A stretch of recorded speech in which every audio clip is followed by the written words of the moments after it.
तो आज की इस क्लास के अंदर जो हम डिस्कस करने वाले हैं वो हम डिस्कस करने वाले हैं मेथड ओवरलोडिंग। देखो, मेथड ओवरलोडिंग का मतलब क्या होता है कि अगर क्लास के अंदर if a class has multiple methods, मतलब एक से ज़्यादा मेथड्स हो लेकिन उनका नाम सेम हो विद द सेम नेम, मतलब हम एक क्लास के अंदर मल्टीपल मेथड्स बना रहे हैं लेकिन उन मल्टीपल मेथड्स का नाम सेम है लेकिन उनकी पैरामीटर लिस्ट डिफरेंट है। पैरामीटर लिस्ट डिफरेंट है, इसका मतलब है जैसे ये मेथड है, ये एक पैरामीटर ले रहा है इंटीजर टाइप का, ये मेथड है ये दो पैरामीटर ले रहा है इंटीजर टाइप के, तो हम कहेंगे कि इन दोनों मेथड्स की पैरामीटर लिस्ट डिफरेंट है। क्यों? क्योंकि ये एक पैरामीटर ले रहा है और क्या ले रहा है, ये दो पैरामीटर।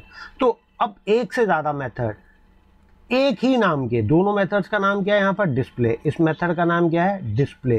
तो इस कंसेप्ट को हम बोलते हैं मेथड ओवरलोडिंग। तो यहाँ पर जैसे आप दोबारा डेफिनेशन पढ़िए, if a class has multiple methods having the same name but different parameter different parameters, then it is known as method overloading. ये बहुत अच्छा कंसेप्ट है। हम इस कंसेप्ट को क्यों यूज करते हैं, इस क्लास के आखिर तक आपको ये सारी चीज़ें समझ में आ जाएंगी। लेकिन हम आगे बढ़ने से पहले ना हम इसका एक प्रैक्टिकल प्रोग्राम देखते हैं। अभी तो आप ये समझिए कि मेथड ओवरलोडिंग क्या होती है कि अगर हम एक ही नाम के एक से ज़्यादा मेथड बनाएं लेकिन हम उनकी पैरामीटर लिस्ट को, मतलब पैरामीटर्स उनको अलग अलग पास करें, पैरामीटर अलग अलग पास किए, जैसे यहाँ इंटीजर पास कर दिया है, यहाँ दो इंटीजर पास कर दिए, तो ये कंसेप्ट मेथड ओवरलोडिंग कहलाता है। इससे आपका आज पॉलीमॉर्फिज्म का भी कंसेप्ट क्लियर हो जाएगा, जो हम ऑब्जेक्ट ओरिएंटेड प्रोग्रामिंग के अंदर पढ़ते हैं ना, पॉलीमॉर्फिज्म। ये बहुत इंपॉर्टेंट कंसेप्ट होता है ऑब्जेक्ट ओरिएंटेड प्रोग्रामिंग के अंदर, पॉलीमॉर्फिज्म। तो आपको ये भी आप आराम से एक्सप्लेन कर पाएंगे इस क्लास के बाद कि what do you mean by polymorphism, because this is a very important concept of oops, that is the object oriented programming language. तो हम इसके लिए क्या करते हैं, एक है ना प्रोग्राम हम बनाना शुरू करते हैं और उस प्रोग्राम के अंदर हम इस कंसेप्ट को यहाँ पर स्टडी करेंगे। तो उसके लिए हम एक क्लास बना लेते हैं। हम इस क्लास का नाम रखते हैं ओवरलोडिंग 1। तो हमने इस क्लास का नाम लिखा ओवरलोडिंग 1 डॉट जावा। हमने यहाँ पर एक क्लास बना दी ओवरलोडिंग 1 डॉट जावा। अब हम है ना एक ही नाम के डिफरेंट मेथड्स यहाँ पर बनाएंगे। जैसे हमने रिटर्न टाइप रखी वॉइड मतलब ये मेथड कुछ रिटर्न नहीं करेगा और हम इसका नाम क्या रखेंगे, हम इसका नाम रख देंगे सिंपल डिस्प्ले। वो कुछ भी नहीं लेगा एज अ पैरामीटर, ठीक है। और लेकिन यहाँ पर ये क्या प्रिंट करेगा, एस आउट करके ये यहाँ पर प्रिंट करेगा एस आउट में ये प्रिंट करेगा यहाँ पर कि हम ये वाली स्ट्रिंग को यहाँ पर कॉपी कर लेते हैं। अभी आप समझ जाओगे कि मैं इस तरह से क्यों इसको बना रहा हूँ। ये यहाँ पर कॉल कि हमने इस वाले मेथड को यहाँ पर कॉल किया है, इस वाले मेथड को। ये मेथड बेसिकली हम स्टडी के लिए बना रहे हैं। ये मेथड कुछ कर नहीं रहे लेकिन हम चीज़ों को डेमोन्स्ट्रेट करने के लिए हम इन मेथड्स को बना रहे हैं। अब ये देखो यहाँ पर रेड लाइन आ गई, क्यों? क्योंकि एक ही नाम के दो मेथड आ गए। लेकिन जब हम उनके अंदर कोई पैरामीटर पास कर देंगे तो मेथड का नाम एक तरह से वो कहेगा नहीं ये ओवरलोडेड मेथड है, ये प्रॉब्लम नहीं है इसके अंदर। अब हम इस लाइन को यहाँ पर कॉपी करेंगे और यहाँ पर हम अपनी इंफॉर्मेशन के लिए, ताकि हमें पता चले कौन सा मेथड कॉल हो रहा है, हमने कहा डिस्प्ले इंटीजर कॉल। अब हम यहाँ पर एक और मेथड बना देते हैं डिस्प्ले नाम का। तो हमने यहाँ पर डिस्प्ले नाम का एक और मेथड बना दिया डिस्प्ले, और वो क्या लेगा, हम इसको कर देते हैं, चलो फ्लोट कर देते हैं। फ्लोट एफ को लेगा एज अ पैरामीटर और यहाँ पर वो सिंपल एस आउट क्या करेगा, वो सिंपल एस आउट करेगा कि डिस्प्ले फ्लोट कॉल्ड। यहाँ पर ये डिस्प्ले फ्लोट हमने इसको सेलेक्ट किया, हम इसको ऐसे सेलेक्ट कर लेते हैं और इसको कॉपी कर लेते हैं और फिर यहाँ पर डिस्प्ले फ्लोट और यहाँ पर कॉल्ड। हम एक मेथड और बना लेते हैं। अब हम एक मेथड और क्या बना लेते हैं जो दो इंटीजर्स लेगा एज अ पैरामीटर। ये मेथड एक इंटीजर ले रहा है, देखो यहाँ पर एरर आ गई क्योंकि यहाँ पर भी कहेगा एक ही मेथड है, दोनों एक ही इंटीजर ले रहे हैं, ऐसा पॉसिबल नहीं है। तो जैसे ही आप यहाँ पर दूसरा पैरामीटर स्पेसिफाई कर देंगे ये एरर यहाँ से ख़त्म हो जाएगी, ये एरर यहाँ से ख़त्म हो गई। अब हम इस वाली लाइन को कॉपी कर लेते हैं और हम यहाँ पर क्या करते हैं, सिंपल डिस्प्ले दिस कॉल। अब हमने यहाँ पर ये कर दिया, ठीक है। Now this is method overloading. देखो इसको हम क्यों यूज़ करते हैं, कहाँ पर यूज़ करते हैं, कब ज़रूरत पड़ती है, ये सब चीज़ें हम धीरे धीरे डिस्कस करेंगे। अभी तो हमने शुरुआत की, अभी तो हम पढ़ रहे हैं कि मेथड ओवरलोडिंग क्या है। तो अब हम इसको है ना, हम ये अपनी क्लास को इस तरह से डिफाइन करेंगे कि we are having one class, कि हमारे पास एक क्लास है, क्लास का नाम है मेथड ओवरलोडिंग 1, ठीक है। क्योंकि मल्टीपल प्रोग्राम्स बनाएंगे आज, तो हमने एक पहले का रखेंगे ओवरलोडिंग 1, दूसरे प्रोग्राम का नाम रखेंगे ओवरलोडिंग 2, फिर करेंगे ओवरलोडिंग 3, इस तरह से। तो अब हम ये करेंगे कि हमारे पास एक क्लास है, क्लास का नाम क्या है, ओवरलोडिंग 1, और इस क्लास के अंदर 4 ओवरलोडेड मेथड्स हैं। जैसे ही आप कहोगे ना 4 ओवरलोडेड मेथड्स हैं, तो सबको समझ में आ जाएगा कि चारों मेथड्स का नाम एक ही है। तो आपसे पूछेगा भाई कौन से ओवरलोडेड मेथड है, हमने कहा डिस्प्ले नाम का मेथड ओवरलोडेड हमारा यहाँ पर मेथड है। अब हम यहाँ पर क्या करते हैं, यहाँ पर हम मेन मेथड को डिज़ाइन कर देते हैं। हमने यहाँ पर मेन मेथड को डिज़ाइन किया। अब हमने इस क्लास का यहाँ पर एक ऑब्जेक्ट बना लिया, क्योंकि ये सारे ओवरलोडेड मेथड्स तो हैं, लेकिन सारे हैं तो इंस्टेंस मेथड्स ही। तो अगर हम इनको कॉल करना चाहते हैं तो ये कॉल किसकी हेल्प से होंगे, ये कॉल होंगे इंस्टेंस की हेल्प से। तो हमने यहाँ पर एक इंस्टेंस बना लिया, इंस्टेंस का हमने नाम रखा OB और इज इक्वल टू, और यहाँ पर न्यू, और हमने यहाँ पर OB किया 1, और हमारे को अब ये जावा रन टाइम डिफ़ॉल्ट कंस्ट्रक्टर यहाँ पर प्रोवाइड कर देगा, ठीक है। अब हम है ना बारी बारी देखो कॉल करते हैं OB को। अब ये देखो OB डॉट, अब हम यहाँ पर डिस्प्ले मेथड को कॉल करते हैं, जो कुछ भी नहीं ले रहा है एज अ पैरामीटर ये। अब देखो यहाँ पर जावा रन टाइम एनवायरनमेंट क्या करेगा, वो ये देखेगा कि OB ऑब्जेक्ट, और इस क्लास में 4 इंस्टेंस मेथड हैं, 4 इंस्टेंस मेथड हैं। अब ये ऑब्जेक्ट तो अपना कोई भी इंस्टेंस मेथड कॉल कर सकता है with the help of dot operator. Dot operator की हेल्प से उसने यहाँ मेथड कॉल किया। कौन सा मेथड कॉल किया भाई, डिस्प्ले कॉल किया। तो लेकिन अब ये डिस्प्ले मेथड कौन सा कॉल करना है, तो ये सिग्नेचर देखेगा। देखो सिग्नेचर का मतलब क्या होता है, सिग्नेचर में रिटर्न टाइप नहीं आती, सिग्नेचर का मतलब होता है ये मेथड का नाम और पैरामीटर लिस्ट। तो इस मेथड का सिग्नेचर, ये सिग्नेचर टेक्निकल वर्ड है, बहुत इंपॉर्टेंट है। तो ये क्या कहलाता है, सिग्नेचर। इस मेथड का सिग्नेचर क्या है, ये इस मेथड का सिग्नेचर क्या है, ये रिटर्न टाइप कभी नहीं आती सिग्नेचर में, तो ये इसका सिग्नेचर है। तो वो सिग्नेचर मैच करेगा ये कि ये किससे मैच करता है, क्योंकि उसको ये पता पड़ जाएगा कि एक से जगह डिस्प्ले में आपके ओवरलोडेड मेथड है, डिस्प्ले ओवरलोडेड है, तो एक से ज़्यादा डिस्प्ले मेथड है, तो सिग्नेचर कंपेयर करेगा भाई ये वाला सिग्नेचर, ये जो मेथड कॉल है वो इस वाले सिग्नेचर से टैली करता है। तो वो किसको कॉल करेगा, डिस्प्ले कॉल को कॉल कर देगा। अब हम इस प्रोग्राम को रन कर देते हैं, आउटपुट पे देखते हैं हमारा क्या आता है। आउटपुट के ना हम स्क्रीन को एक बार आज सिंप्लिसिटी के क्या कर देते हैं, इसको है ना एडिटर एरिया के अंदर मूव कर देते हैं, उससे और जो है हमारे को स्पेस मिल जाएगा। अब ये देखो डिस्प्ले कॉल, मतलब कौन सा मेथड कॉल हुआ यहाँ पर, ये वाला मेथड कॉल हुआ डिस्प्ले कॉल। मतलब उसको कोई कन्फ्यूजन नहीं छोड़ी हमने, क्योंकि हमने उनके सिग्नेचर मतलब पैरामीटर लिस्ट हमने अलग अलग कर दी। तो एक बार हम इसको, अगर हम इसको कॉल करना चाहते हैं तो इसके अंदर आपको इंटीजर पास कर दिए, मैंने कर दिया 23। अब ये देखेगा यहाँ पर कि कौन सा मेथड कॉल करना है, सिग्नेचर देखेगा। सिग्नेचर मतलब डिस्प्ले मेथड जो एक इंटीजर ले रहा हो एज अ पैरामीटर। अब उसको यहाँ पर ये सिग्नेचर मिल गया कि डिस्प्ले इंटीजर ए, ये एक पैरामीटर ले रहा है, तो इसको कॉल कर देगा। तो हमारे आउटपुट में क्या आएगा, डिस्प्ले इंटीजर ए कॉल। हम इसको रन करके वेरीफाई कर लेते हैं। अब ये देखिए यहाँ पर डिस्प्ले इंटीजर ए कॉल। एक बार हम बारी बारी सबको कॉल कर लेते हैं। देखो यहाँ पर एक चीज़ इंपॉर्टेंट कंसेप्ट आएगा अभी, किस पे, इस वाले में। अब ये फ्लोट को कॉल करना है। अब हम यहाँ पर फ्लोट के अंदर कोई वैल्यू डाल देते हैं। देखो जावा के अंदर जो कंसेप्ट होते हैं ना, वो धीरे धीरे आपको प्रैक्टिस हो जाएगी। जैसे अभी यहाँ पर एक कंसेप्ट आएगा 0.89।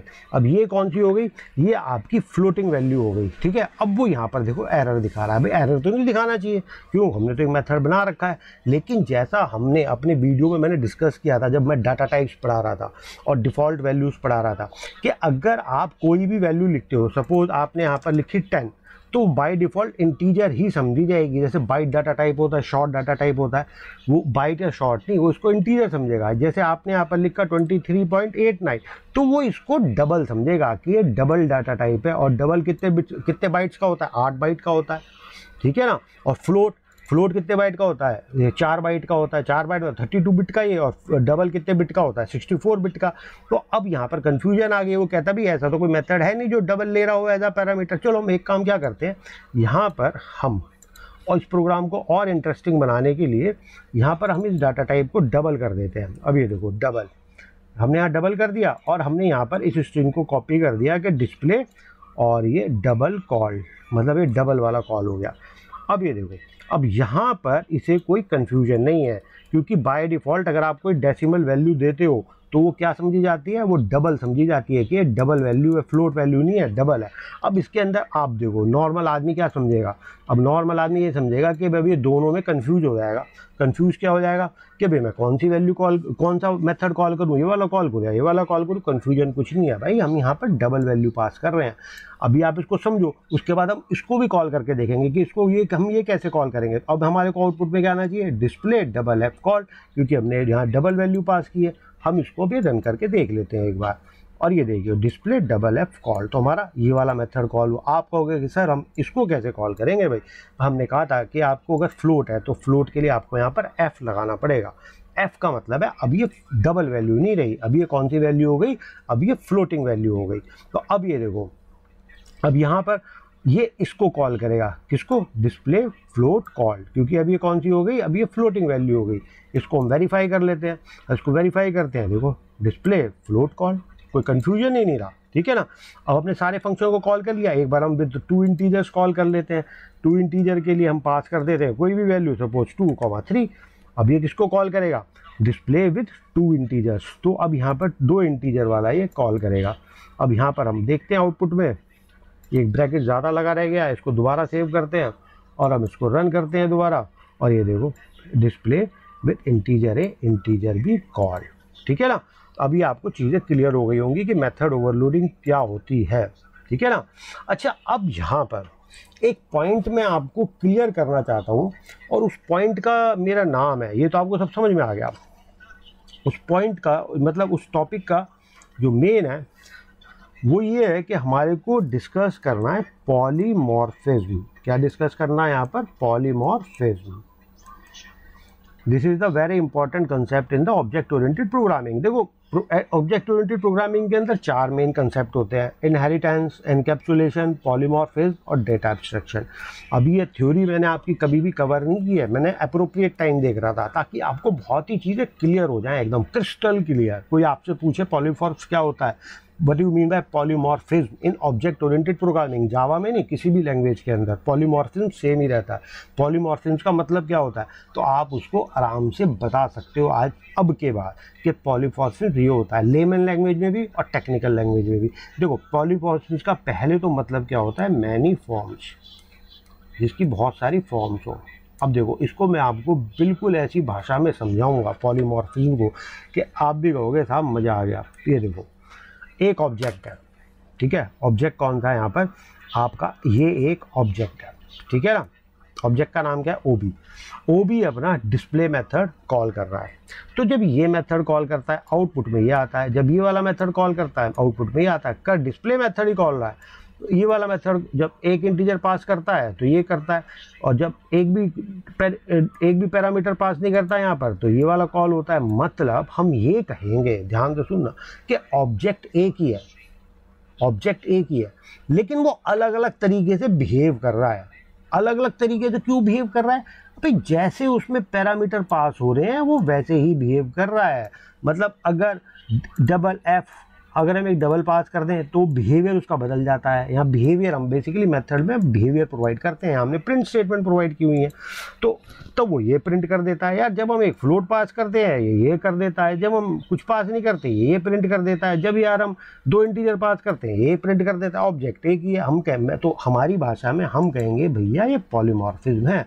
पॉलीमॉर्फिज्म का मतलब होता है मैनी फॉर्म, मतलब एक ही ऑब्जेक्ट है, वो अलग अलग तरीके से बिहेव कर रहा है। कैसे बिहेव कर रहा है, according to the parameter pass के, उसके अंदर पैरामीटर कैसे पास हो रहे हैं वो अपना बिहेवियर बदल लेता है, बिहेवियर में अपना स्वभाव बदल लेता है। अब देखो आप हो जो भी इस वीडियो को देख रहा है, आप अपने आप को एक ऑब्जेक्ट समझो कि आप क्या हो, आप एक ऑब्जेक्ट हो, इस तरह से आप एक ऑब्जेक्ट हो, ठीक है। अब आप क्लासरूम के अंदर बैठे हो, क्लास चल रही है, प्रोफेसर आपको लेक्चर दे रहे हैं, अब आप शांत बैठे हो, बिल्कुल लेक्चर को स्टडी कर रहे हो, नोट्स बना रहे हो, ठीक है, आप एक ऑब्जेक्ट हो। अब आप का प्रोग्राम बना शाम को मूवी देखने का, आप दोस्तों के साथ मूवी देखने चले गए, वहाँ पर आपका बिहेवियर चेंज हो जाएगा एकदम। शोर भी मचाओगे, गपशप भी करोगे, क्लास की तरह शांत तो नहीं बैठे रहोगे, वहाँ तो गप्पबाजी भी होगी। तो आप एक ऑब्जेक्ट हो, अलग अलग तरह से कैसे बिहेव कर रहे हो। सर मेरे दिमाग में पैरामीटर तो अलग अलग पास हो रहे हैं, पहले पैरामीटर पास हुआ मैं क्लास में हूँ, फिर पैरामीटर पास हुआ मैं पिक्चर हॉल में हूँ। जब प्लेग्राउंड में जाओगे, प्लेग्राउंड में खेलोगे, फुटबॉल खेल रहे हो तो शोर मचाओगे बहुत तेज, अरे बॉल इधर ला, अरे बॉल इधर ला। अरे भाई तुम तो क्लास में सुबह चुपचाप बैठे थे, अब शोर क्यों मचा रहे हो। सर पैरामीटर मेरे ऐसे ही पास हो रहे हैं, मेरा पैरामीटर पास हो रहा है, अब मैं खेल रहा हूँ तो मैं उस तरह से बिहेव कर रहा हूँ, ठीक है ना। शाम को पार्टी मनाने जाओगे, हिल स्टेशन पे जाओगे दोस्तों के साथ, खूब जॉगिंग वॉगिंग करोगे, खूब ट्रैकिंग करोगे। अरे भैया तुम तो यार आराम से बैठने वाले आदमी हो, घर में तो पापा के साथ बहुत आराम से बैठते हो। कि सर तब अलग तरह के पैरामीटर पास हो रहे थे, अब अलग तरह के पैरामीटर पास हो रहे हैं, तो आप भी तो अलग अलग तरह से बिहेव करते हो। लेकिन आप अलग अलग कैसे बिहेव करते हो, according to the parameter pass. जैसे आपके दिमाग के अंदर पैरामीटर पास होते हैं ना, उसी तरह से आप अलग अलग बिहेव करते हो। ये मतलब होता है पॉलीमॉर्फिज्म का। ऑब्जेक्ट ओरिएंटेड प्रोग्रामिंग, एक ही ऑब्जेक्ट है, अलग अलग तरह से बिहेव करता है according to the parameter pass. जैसे पैरामीटर पास हो रहे हैं भैया, हम तो उसी तरह से बिहेव करेंगे। तो मेरे ख्याल में अब इस पॉइंट के ऊपर आपको पॉलीमॉर्फिज्म अच्छी तरह से समझ आ गया होगा, ठीक है ना। अच्छा, अब हम ये देखते हैं कि हमारे को एक ही नाम के मेथड्स बनाने की ज़रूरत क्या पड़ती है, ठीक है। हमारे को एक ही तरह के मेथड्स बनाने की ज़रूरत क्या पड़ती है। तो हम उसके लिए काम करते हैं, हम उसके लिए एक और क्लास बना लेते हैं, ओवरलोडिंग, इसका नाम रख देते हैं 2.java। हमने इसका नाम रख दिया ओवरलोडिंग 2.java।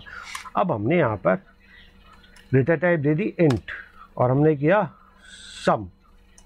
नहीं चलो अभी हमें डिस्क्रिप्टिव बनाना है तो हम वॉइड ही रखते हैं, वॉइड। हमने नहीं, चलो ऐसे ही करते हैं, वॉइड। हमने सम नाम का मेथड बनाया जो 2 इंटीजर ले रहा है एज अ पैरामीटर। तो ये 2 इंटीजर ले रहा है एज अ पैरामीटर, और यहाँ पर जो भी पैरामीटर उसको पास हो रहे हैं वो ऐड करके रिटर्न कर देता है। वो कहता है the sum is equal to और प्लस, और वो ए और बी को प्लस कर देता है। वो कहता है ए प्लस बी, तो इसका सम उसने यहाँ पर प्रिंट कर दिया, ठीक है ना। ये वाइन लिख दिया मैंने, ये होना चाहिए वाइड, ठीक है। अब हमने एक मेथड यहाँ पर और बनाया, और हमने कहा ए भी इसका मेथड नाम का भी सम है। लाल लाइन आ गई क्योंकि पैरामीटर लिस्ट सेम है और मेथड भी सेम है, तो क्या कहते हैं एक ही मेथड है। नहीं भाई ये एक मेथड नहीं है, रुको ज़रा, हम एक और इसके अंदर वेरिएबल ऐड कर रहे हैं। अभी क्या करता है, तीनों वेरिएबल के सम को रिटर्न कर देता है। फिर हम एक मेथड और बनाते हैं, अब ये क्या करता है, अब ये देखो यार लाल लाइन आ गई क्योंकि पैरामीटर लिस्ट सेम है, तो हम पैरामीटर लिस्ट को अलग अलग कर देते हैं, हम कहते हैं डी। अब ये यहाँ पर इन 4 को पास कर देता है। अब इनने 4 को यहाँ पर पास कर दिया, यहाँ पर 4 को इसने पास कर दिया, यहाँ पर ए प्लस बी प्लस डी, ठीक है। अब हम इस क्लास का भाई साहब एक मेन क्लास के अंदर ऑब्जेक्ट बना लेते हैं। मेन क्लास के अंदर ऑब्जेक्ट बना लिया, इस ऑब्जेक्ट का नाम हम अपना पुराने ढर्रे पे वही ओ बी रख देते हैं। O B is equal to new, और यहाँ पर हमने एक क्लास ये बना दिया, और डिफ़ॉल्ट कंस्ट्रक्टर जावा रन टाइम एनवायरनमेंट अपना डिफ़ॉल्ट कंस्ट्रक्टर पास कॉल करेगा। यहाँ कोई इंस्टेंस वेरिएबल है ही नहीं जिसको हम इनिशियलाइज करें बैठ करके, ठीक है ना। अब यहाँ पर हम क्या करते हैं, 3 मेथड हमने बना लिया, और तीनों मेथड का नाम क्या है, सम। और लेकिन ये ओवरलोडेड मेथड है। ओवरलोडिंग क्यों, क्योंकि इनके पैरामीटर लिस्ट सेम है। ये 2 पैरामीटर ले रहा है साहब, और ये 3 पैरामीटर ले रहा है, और ये 4 पैरामीटर ले रहा है। तो अब रन टाइम पे पता चलेगा कि कौन सा मेथड कॉल करना है। जब प्रोग्राम रन होगा तब पता चलेगा कौन सा मेथड कॉल हो रहा है। तो जब आप पिक्चर हॉल से स्कूल में पहुंचोगे तब पता चलेगा कि हाँ भाई पैरामीटर लिस्ट आपकी चेंज होगी, कैसे बिहेव करना है। जब वहाँ से प्लेग्राउंड में जाके पहुंचोगे तब आपकी पैरामीटर लिस्ट चेंज हो गई। अब पता चलेगा रन टाइम पे कि आपको किस तरह से बिहेव करना है, आप उसी तरह से बिहेव करते हो। अब मैंने यहाँ पर 10,20 पास कर दिया, ठीक है। अब कौन सा मेथड कॉल होगा, ये वाला मेथड कॉल होगा जो 2 इंटीजर ले रहा है एज अ पैरामीटर। आउटपुट में क्या आएगा, the sum is equal to 30। अब हम देख लेते हैं भैया आउटपुट में ये आता है नहीं आता। आउटपुट में ये आ गया, the sum is equal to 30। मतलब अब 2 नंबर को ऐड कर दिया इसने। अब हम कहते हैं भैया हमें तो 30 + 30 मतलब 3 नंबर को ऐड करना है। तो मतलब आउटपुट क्या आ जाएगा, अब 60। हम देखते हैं तो आउटपुट 60 आता है नहीं आता। अब यहाँ भाई साहब आपका आउटपुट आ गया बिल्कुल, आउटपुट इज इक्वल टू 60। हम कहते हैं भाई यहाँ पर हम तो एक और पास करेंगे, 60 + 40 क्या होता है 100। अब यहाँ आउटपुट आना चाहिए 100, क्यों आपका भी वाला मेथड कॉल होगा जो 4 नंबर को ऐड कर रहा है यहाँ इस तरह से। आपने इसको एग्जीक्यूट कर दिया, तो आपने एग्जीक्यूट कर दिया, देखो आंसर क्या आएगा, the sum is equal to 100। ये देखो एक नाम के हम इसलिए अलग अलग मेथड यूज़ करते हैं। जब 4 पैरामीटर पास किए, ये वाला कॉल हुआ, जब 2 इंटीजर पास किए ये वाला कॉल हुआ, जब 2 इंटीजर पास किए ये, जब 3 इंटीजर पास किए ये, जब 4 इंटीजर पास किए ये कॉल हुआ, जब इसकी कॉल हुआ है 2 इंटीजर को ऐड कर रहा था या 2 नंबर को ऐड कर रहा था, जब ये कॉल हुआ है 3 नंबर को ऐड कर रहा था, 4 नंबर कॉल हुए 4 नंबर को ऐड कर रहा था। तो अब हमें सेम मेथड रखने का फ़ायदा क्या होता है, मतलब सेम नाम रखने का हमें फ़ायदा क्या होता है। देखो बहुत सिंपल सी बात है, सेम नाम रखने का फ़ायदा ये होता है कि हमारे नाम है ना सेल्फ डिस्क्रिप्टिव होने चाहिए। मतलब मेथड का नाम लेके हम बता दें कि हाँ भाई ये सम कर रहा है, हमने इस मेथड का नाम सम कर दिया, इंटीजर है। अगर हमारे पास एक कंसेप्ट ना होता मेथड ओवरलोडिंग का, ये तो 2 इंटीजर को ऐड कर रहा है, अब ये 3 इंटीजर को ऐड करता है, इसका नाम क्या रखते भाई, इसका नाम चलो हम ऐड रख देते, ऐड मेथड।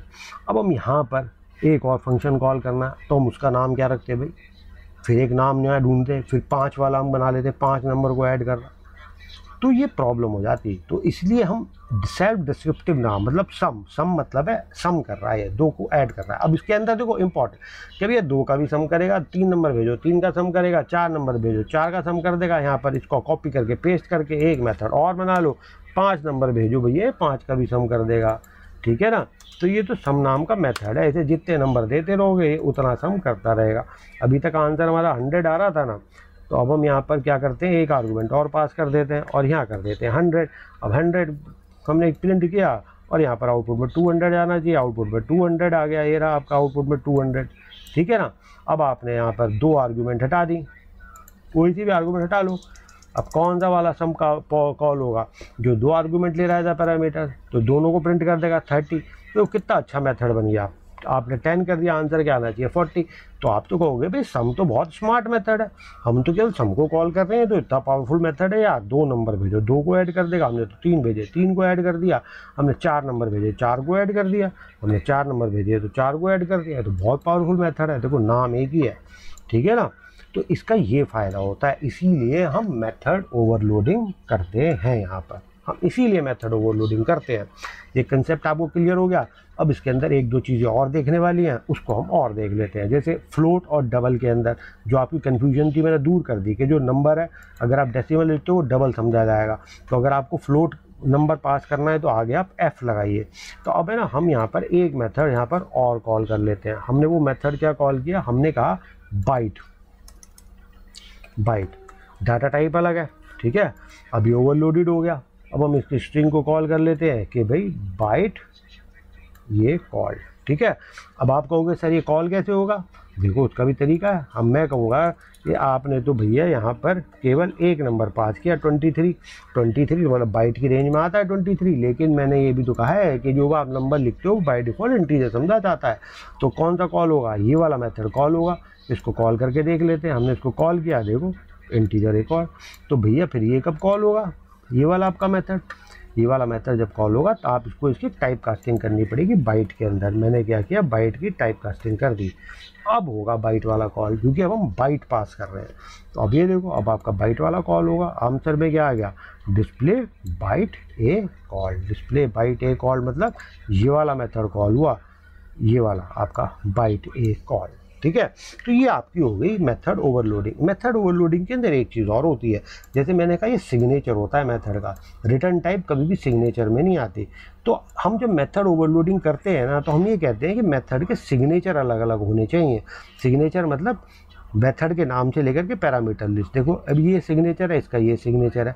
अब दोनों के सिग्नेचर अलग अलग हैं, बिल्कुल अलग हैं। इसके सिग्नेचर किसी से मिल रहे हैं, इस वाले के नहीं मिल रहे, ठीक है। कई बार हमारे स्टूडेंट क्या करते हैं कि वो इस तरह का मेथड बना देते हैं, जैसे ये आपका ये आ गया इंटीजर। एक बार मैं इसको कॉपी कर लेता हूँ। वो गलती क्या करते हैं, हमने एक मेथड बना दिया डिस्प्ले इंट।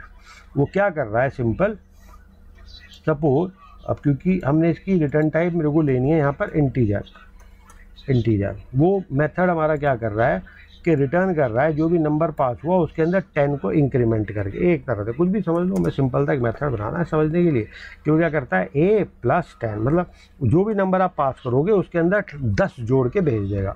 लेकिन यहाँ पर देखो अब एरर आ गई। अब आप कहोगे सर एरर क्यों आ गई, ये तो मेथड अलग है, ये इंटीजर पास कर रहा है और ये वॉइड रिटर्न कर रहा है, इंटीजर रिटर्न कर रहा है। मैंने कहा नहीं, मेथड ओवरलोडिंग के अंदर आपके सिग्नेचर डिफरेंट होने चाहिए। सिग्नेचर के अंदर ये रिटर्न टाइप नहीं आती। अब यहाँ पर ये ये होता है सिग्नेचर। तो अब इस केस में दोनों के सिग्नेचर सेम है, इसलिए आपको ये एरर देगा। तो आपकी रिटर्न टाइप क्या है क्या नहीं है हमें उससे मतलब नहीं है मेथड ओवरलोडिंग के अंदर। मेथड ओवरलोडिंग के अंदर हमारे को इससे मतलब है कि आपके सिग्नेचर्स अलग अलग होने चाहिए, तभी आपकी मेथड ओवरलोडिंग होगी। ठीक है, तो आज की क्लास में हमने मेथड ओवरलोडिंग तो पढ़ा, लेकिन हमने साथ में ऑब्जेक्ट ओरिएंटेड जो आपकी प्रोग्रामिंग है, हमने उसका एक बहुत ही इम्पॉर्टेंट कंसेप्ट पढ़ लिया। वो क्या होता है? पॉलीमॉर्फिज्म। पॉलीमॉर्फिज्म का मतलब क्या होता है? Many forms. मैनी फॉर्म्स का मतलब होता है एक ही ऑब्जेक्ट कई तरह से बिहेव कर सकता है अलग अलग। एक ही ऑब्जेक्ट अलग अलग तरह से कैसे बिहेव करेगा? एक ही ऑब्जेक्ट अलग अलग तरह से according to the parameter pass, जैसे उसके अंदर पैरामीटर पास हो रहे हैं उस तरह से बिहेव करेगा जिस तरह के पैरामीटर पास हो रहे हैं। सबसे बढ़िया उदाहरण मैंने आप लोगों का दिया, ठीक है ना। पिक्चर हॉल में बैठे हो, अलग तरह से बिहेव करोगे, क्लास में अलग तरह से बिहेव करोगे, प्लेग्राउंड में अलग तरह से बिहेव करोगे, कहीं घूमने गए हिल स्टेशन पे अलग तरह से बिहेव करोगे, हर तरह से अलग अलग बिहेव करोगे। क्यों कर रहे हो भैया? एक ही तो ऑब्जेक्ट हो। अरे भाई पैरामीटर तो अलग अलग पास हो रहे हैं, पैरामीटर बता रहे हैं मैं क्लास में हूँ, पैरामीटर बता रहे हैं मैं ग्राउंड में हूँ, पैरामीटर बता रहे हैं या मैं तो दोस्तों के साथ मजे करना है, पार्टी करने आया हूँ। पार्टी में हल्ला भी मचेगा, क्लास में थोड़ा ना हल्ला मचाओगे, क्लास में आराम से चुपचाप बैठे रहोगे। ठीक है ना। फुटबॉल खेल रहे हो तो भाग रहे हो, अब क्लास में थोड़ा ना भाग सकते हो। ठीक है ना। बैठ के डिनर कर रहे हो तो थोड़ा ना भाग सकते हो। ठीक है, डिनर करते हुए गप्पे तो मार सकते हो, भाग थोड़ा ना सकते हो। लेकिन फुटबॉल खेलते हुए भाग रहे हो। भैया तुम तो भाग ही नहीं रहे थे जब खाना खा रहे थे, अब क्यों भाग रहे हो? वो कह रहे भैया पैरामीटर ऐसे पास हो रहे हैं मेरे अंदर, मैं अब खेल रहा हूँ, तो मेरे आपने अपना बिहेवियर चेंज कर दिया। तो इसका मतलब क्या होता है? आपका पॉलीमॉर्फिज्म। तो आपको अगर कोई पूछे व्हाट इज पॉलीमॉर्फिज्म, आपको ये बताना है if a same object is behaving differently according to the parameter passed, that it is known as polymorphism। एक ही ऑब्जेक्ट अलग अलग पैरामीटर जो उसमें पास होते हैं तो अपना बिहेवियर चेंज कर लेता है वो according to the parameter pass. जिस तरह के पैरामीटर पास हो रहे हैं उस तरह से वो अपना बिहेवियर चेंज कर लेता है, और इसको हम बताते हैं, इसको हम बोलते हैं पॉलीमॉर्फिज्म। ठीक है। अब नेक्स्ट क्लास के अंदर हम मेथड्स के अंदर ही और कुछ अच्छे अच्छे कंसेप्ट्स को स्टडी करेंगे, और कंस्ट्रक्टर्स को भी एक बार हम रिविजिट करेंगे। कंस्ट्रक्टर ओवरलोडिंग हमने पढ़ी ली थी, ठीक है ना। और एक बार मेथड्स के अंदर हम दिस कीवर्ड को भी दोबारा से करके देखेंगे, और अभी हम मेथड्स को ही पढ़ते रहेंगे, क्योंकि जावा लैंग्वेज के अंदर मेथड्स बहुत ही पावरफुल होते हैं। You can create the magic from the methods. ठीक है। तो अब मिलते हैं अगली क्लास के अंदर। जैसे मैं डेली हर दूसरे दिन या एक दिन में 2 वीडियोस भी अपलोड करता रहता हूँ आजकल, क्योंकि रनिंग कोर्स है ये। तो आप इस चैनल को सब्सक्राइब कर लीजिएगा, लाइक कीजिएगा, चाहे तो अपने दोस्तों के साथ आप शेयर कीजिएगा। अगर आपको कोई डाउट है तो आप उसको कमेंट सेक्शन में लिख भी सकते हैं। और जो ये दोनों प्रोग्राम मैंने आज इस क्लास में बनाए हैं, वो दोनों प्रोग्राम का लिंक आपको डिस्क्रिप्शन सेक्शन में नीचे मिल जाएगा। आप वहाँ से डायरेक्ट प्रोग्राम देख करके उनको समझ सकते हैं, कॉपी पेस्ट करके चलाएंगे, एकदम फर्स्ट क्लास चलेंगे। ठीक है। लेकिन अच्छा ये होता है कि अपने आप प्रोग्राम को लिखिए, अपने आप प्रैक्टिस कीजिए। ठीक है। आज के लिए इतना ही, बाकी मिलते हैं अगली क्लास में।